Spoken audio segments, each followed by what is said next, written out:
सुजाण वाचकांनो, पंडित जगन्नाथ राय या आपल्या चरित्र ग्रंथाचा हा पुढचा भाग.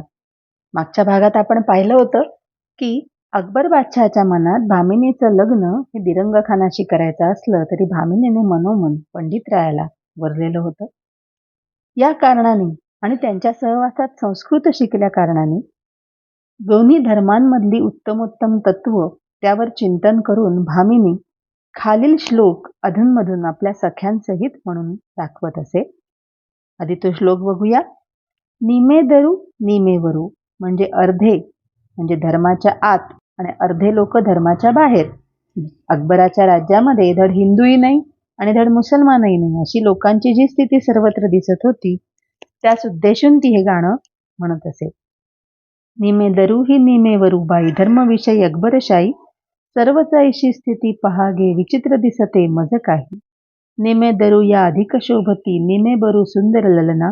निमेदरू हा निमेबरू तो पुरुष वर्ग सर्वच जाणा. अर्थात जेव्हा अकबराच्या कानावर हे गाणं गेलं तेव्हा तो अत्यंत रागावला. त्याचा राग काढण्यासाठी भामिनीने निमेदरू निमेवरू यावर एक समयसूचक बयत रचली आणि वेदांताच्या दृष्टीने अकबराला उलगडून सांगितली. बयत अशी होती. अज हैबते शाहजहां लर्जत जमिनी आसमा अंगुस्तई हैरत दर्दहा निमेदरू निमेवरू. अर्थात परमेश्वराच्या कोपाने पृथ्वी आणि आकाश थरथर कापतात. ते निमे आत दिसतात आणि निमे बाहेर दिसतात. हा भावार्थ ऐकल्यावरती अकबराचा राग शांत झाला, परंतु त्याने सुचवलं की वेदांताच्या खोलात न जाता पंडितरायाला गुरु मानून भामिनीने ते सांगतील त्याप्रमाणे वागावं. पंडितरायांनी प्रथम धर्मशास्त्रांच्या बंधनांचा आदर करायचा म्हणून भामिनीला जेव्हा नकार दिला तेव्हा ती निराश झाली, परंतु हिंमत न हरता पुन्हा एकदा पंडितरायांची रात्रीच्या वेळेला भेट घेण्याची ठरवून ती सुखनिवासाकडे जायला निघाली. तिने ठरवलं होतं की कार्य झालं तर उत्तम, नाहीतर आत्महत्याच करायची, म्हणून जवळ एक गुप्त शस्त्र खंजीर बाळगलं होतं. चोर वाटेने काळोखातून ती जात होती. त्यावेळी आपल्या पहिल्या पत्नीला भामिनीला अनुलक्षून पंडितराय एक काव्य रचण्यामध्ये मग्न होते. त्या काव्यामध्ये त्यांनी आपल्या पत्नीच्या बद्दल आपल्या भावनांचा उल्लेख केलेला होता आणि त्या काव्याला भामिनी विलास हे नाव दिलेलं होतं. परंतु ते ऐकल्यानंतर नामसाधर्म्यामुळे का होईना आपलं नाव त्यांनी काव्याला दिलं हे पाहून भामिनीला म्हणजे लवंगीला फार आनंद झाला. काव्यरचना संपल्यानंतर पंडितरायांनी जेव्हा भामिनीला आलेलं पाहिलं तेव्हा त्यांनी तिला विचारलं, पुन्हा आज तू इथे का आलीस? ते गोंधळून गेले. भामिनीने मोठ्या हृदयंगम पद्धतीने त्यांच्याशी संवाद केला. अत्यंत समर्पक उत्तर देताना तिने दर्शवलं की प्रिय गुरुनाथा, माझ्या गुणकर्माकडे आणि स्वरूपाकडे पुन्हा एकदा सूक्ष्म दृष्टीने पहा, म्हणजे आपली पूर्ण खात्री होईल की आपल्या गत झालेल्या पहिल्या भामिनीत व या आपल्या सांप्रतच्या भामिनीत मुळीच अंतर नाही. निरक्षीर विवेचनात जसा हंस आळस न करता स्वतःचं कुलव्रत पाळतो तसे आपण राजहंसच आहात. स्वतःचं कुलव्रत पाळा आणि माझा अंगीकार करा. माझे गुणकर्म हेच क्षीर आणि हा माझा यावनी जड देह म्हणजेच नीर. आपण माझे गुरु आहात. श्री गुरुचरित्राचा महिमा मी एकनिष्ठेने श्रवण केला. भक्तिभावाने त्याचं चांगलं मनन केलं आणि त्याच्याच निजध्यासाने आज मला साक्षात्कार होऊन दिव्य दृष्टी प्राप्त झाली. म्हणून आपण आपली अर्धांगी या नात्याने माझा अंगीकार करून अंतिम मला सायुज्य मुक्तीप्रत न्यावं, म्हणजे आपल्या सत्समागमाने माझा उद्धार होईल. तिच्या या उद्गारांवरती पंडितरायाने प्रत्युत्तर दिलं, केवळ कामांध होऊन स्वार्थ साधण्याच्या कृत्रिम प्रेमाने काहीतरी तू प्रतिपादन करते आहेस. हे त्यांचं म्हणणं ऐकताच भामिनींनी कमळातून तेजस्वी खंजीर बाहेर काढला. हे पाहून पंडितराय घाबरले. त्यांनी तिचा सशस्त्र हात बळकट धरून ठेवला. ते म्हणाले, भामिनी, तू म्हणतेस तसा मी पूर्ण ज्ञानी आणि सत्ताधीशही नाही. तशी उत्तमोत्तम स्थिती संपादन होण्यास अद्याप एकच शेवटची पायरी चढावायची उरली आहे. तोपर्यंत सनातन धर्माच्या तीव्र बंधनांचा मला कसा उच्छेद करता येईल? तुझे गुणकर्म हे जरी सत्य आहे तरी पण ते तुझ्या या यावनी जडदेहात कोंडलेलं आहे, म्हणून त्याचा स्वीकार मला कसा करता येईल हे तूच सांग. हे ऐकल्यानंतर भामिनी अत्यंत भावविवश होऊन निश्चेष्ट अशी भूमीवरती पडली, मूर्छित होऊन पडली. यावेळी पंडितरायांची वृत्ती एकाएकी फारच अस्वस्थ झाली. तिथेच असलेल्या वाघदेवीच्या मूर्तीकडे ते गेले आणि नमस्कार केला. तो वाघदेवीची मूर्ती दिव्य आणि अधिक तेजपुंज दिसू लागलेली पाहून त्यांनी आपल्या मातोश्रीचं स्मरण केलं. कुलदेवतेचे चरण घट्ट धरून त्यावर मस्तक ठेवताच त्यांनी एक आवाज ऐकला, तो असा, जगन्नाथा, ही यवनी नव्हे, तुझी गतपत्नी भामिनी पतिपरायण होती. ती तुझ्यासाठी पुन्हा अवतरली आहे. ती सुसंस्कृत अशी आर्य असून अंतर्बाह्य शुद्ध वर्णाची मूर्ती आहे. आता हिचा अंगीकार न करशील तर सर्वस्वी घात होईल. म्हणून ऐक्यता कर, अंतःकरणाची ऐक्यता कर आणि ज्ञानदृष्टीने सूक्ष्म विचार कर, म्हणजे सर्व बाह्य पटल नाहीशी होतील. अशा प्रकारची ती दिव्यवाणी श्रवण करताच पंडितरायांनी इष्टदेवतेला साष्टांग नमस्कार घातला. त्यानंतर त्यांना त्यांच्या गतपत्नी भामिनीचा सूक्ष्म देह दिसला. त्यांचं अंतःकरण प्रेमातिशयाने सद्गतीत झालं. जवळ असलेल्या गंगाजळीतून गंगोदक घेतलं आणि मूर्छित झालेल्या भामिनीवर शिंपडून तिला सावध करायला जाणार तोच 2 यवन राजदूत दीन दीन असा भयंकर ध्वनी करत तिथे आले आणि हातात असलेल्या दोरखंडाने पंडितरायाला बांधण्याची सिद्धता करून म्हणाले, बोलो दीन दीन पकडो और बांधो पंडित को, ये शहजादी का खून किया अफसोस. हा प्रकार पाहून पंडितराय आश्चर्यचकित होऊन म्हणाले, अहो अंधांनो, नीट पहा, ती मूर्छित झाली आहे. आत्ताच तिला सावध करतो. भामिनी शुद्धीवर आली आणि राजदूतांना बघून अत्यंत संतप्त झाली. त्यांच्या अंगावरती धावून जाताच ते भीतीने थरथर कापू लागले आणि नंतर तिथून त्यांची संभावना केली गेली. भामिनीने आपल्या सर्दांगी म्हणून स्वीकारण्याविषयी बोलणे लावताच भगवतीच्या आज्ञेप्रमाणे पंडितरायांनी आपली मान्यता दिली. प्रथम गांधर्व विधीने आणि त्याच्यानंतर हिंदू धर्मशास्त्राप्रमाणे तिच्याशी विवाह करावा असा पंडितरायांचा विचार होता. त्यांच्या विवाहाचा निश्चय त्यांनी आपसात केल्याची बातमी जेव्हा रहीमपर्यंत पोचली तेव्हा त्याने कृष्ण कारस्थान केलं. भानुमती राणीच्या तैनातीत गुलाब नावाची एक सहारखोर दासी त्याने रुजू केली. शिवाय दिरंगखानाचे कान भरले. गुलाबच्या मदतीने राणीचे कान भ्रष्ट करण्याचे ठरवलं. परंतु राणीला बादशहाचा मोठा धाक असे. तेव्हा एकदम बादशहाच्या विरुद्ध न जाता रहीमाने राणीचं मन दूषित करून तिच्या हुकुमाने भामिनीला एका निराळ्या महालात कोंडलं आणि नजर कैदेत ठेवलं. परंतु भामिनीची प्रिय सखी तारा हिला या बेताचा सुगावा लागल्यामुळे सोमदेवाच्या मदतीने तिने रहीमाला तळघरामध्ये बंद केलं. ही बातमी रामाचार्याला कळवली. त्यात पंडितरायांनी भामिनीचा अंगीकार करण्यासंबंधात मान्यता दिल्याचं कळवताच रामाचार्याला अत्यानंद झाला. त्याने स्वतःच्या देवभोळ्या स्त्रीला म्हणजे चंद्रिकेला हे सांगून तिचं मन वळवलं आणि पंडितराय भामिनीच्या विवाह कार्याला संपूर्ण मदत करण्याचं तिच्याकडून कबूल करवून घेतलं. पंडितराय ही एक थोर विभूती आहे अशी चंद्रिकेची खात्री झाली होतीच.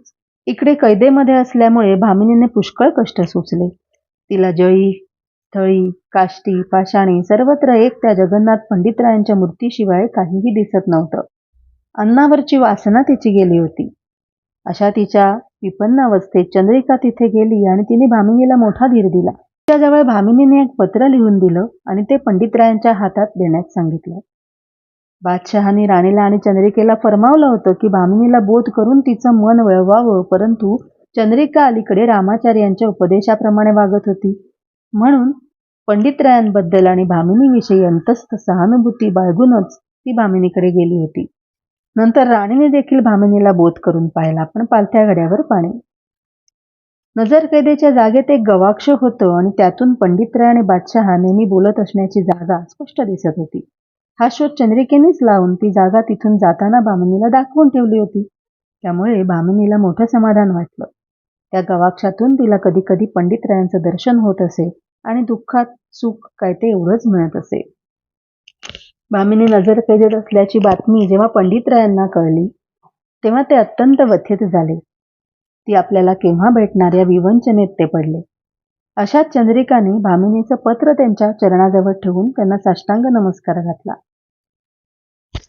आता विशेष विचार न करता उद्याच्या बैठकीत बादशहाला आपल्या प्रसादवाणीने आनंदित करून माझी स्पष्ट मागणी करून घ्यावी, म्हणजे कार्यभाग खात्रीने पूर्ण होईल असा त्या पत्रातील मजकूर वाचून पंडितरायाला मोठा आनंद झाला. राहिलेला कार्यभाग उरकून घेण्यास मोठीच उमेद आली.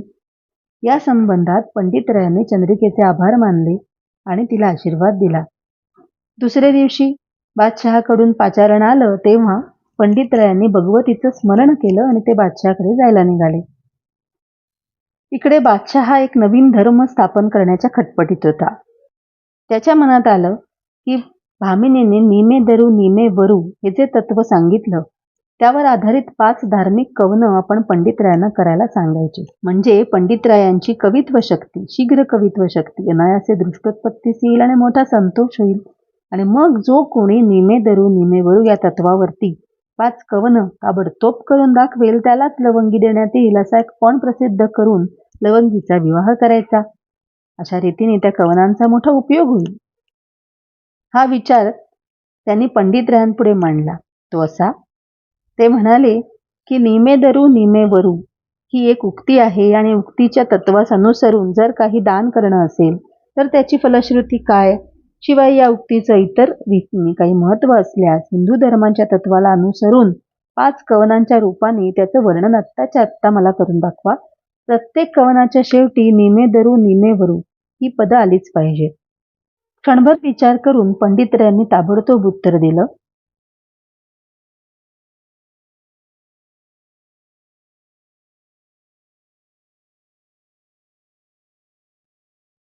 तर बादशहाच्या सूचनेप्रमाणे पंडितरायांनी ताबडतोब तयार करून म्हटलेलं कवन पंचक असं आहे.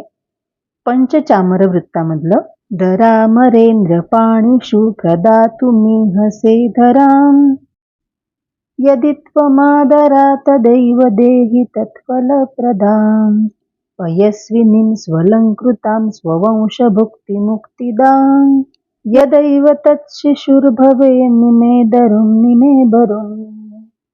याचा भावार्थ असा आहे की हे राजा, जर तुला पृथ्वीदान करण्याची इच्छा असेल तर तू आदरपूर्वक पृथ्वीदानाच्या एवढंच फळ देणारी, पुष्कळ दूध देणारी, अंगावर उत्तम प्रकारचे सर्व प्रकारचे अलंकार घातलेली, स्वतःच्या वंशाला भुक्ती म्हणजे प्रापंचिक सुखोपभोग आणि मुक्ती म्हणजे मोक्ष देणारी अशी उभयतोमुखी गाय श्रेष्ठ ब्राह्मणांच्या हातामध्ये दान दे.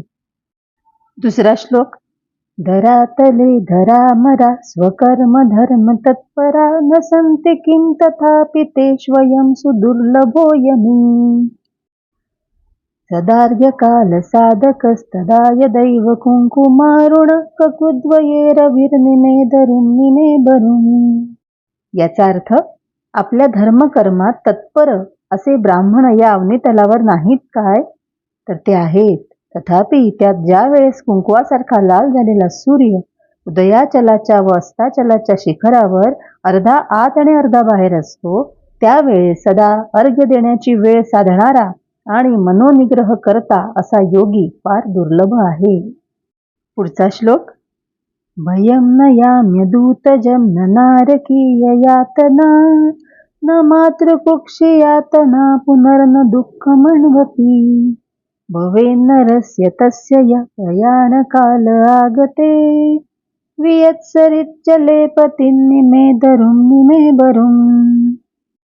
अर्थात प्राणोत्क्रमणाचे वेळी ज्याचं अर्ध शरीर गंगा प्रवाहात आणि अर्ध गंगा प्रवाहाच्या बाहेर पडतं त्या मनुष्याला यमदूतांपासून भय नाही, नरकाच्या यातना नाहीत, मातेच्या गर्भवासासंबंधी यातना नाहीत आणि पुन्हा केव्हाही त्याला दुःखाचा लेश सुद्धा संभवत नाही.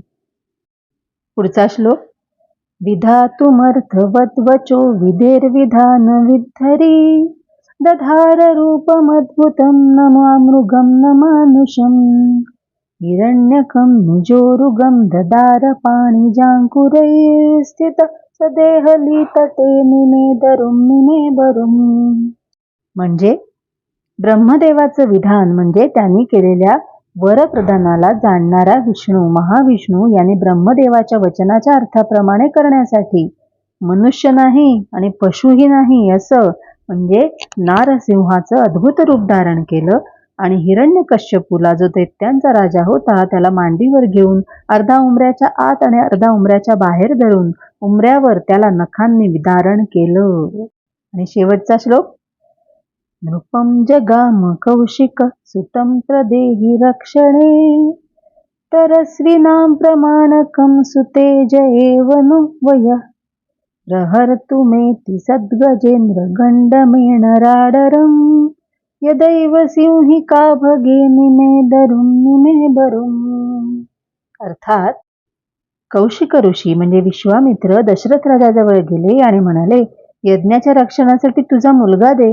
तेव्हा दशरथांनी नम्र होऊन सांगितलं, अजून तो वयाने लहान पोर आहे, त्याच्याकडून राक्षसांचा पराभव आणि यज्ञ यागाचं रक्षण कसं होणार. तेव्हा विश्वामित्र म्हणाले, राजा, तुझ्या पुत्राच्या म्हणजे श्रीरामाच्या वयाकडे पाहावयाचं कारण नाही.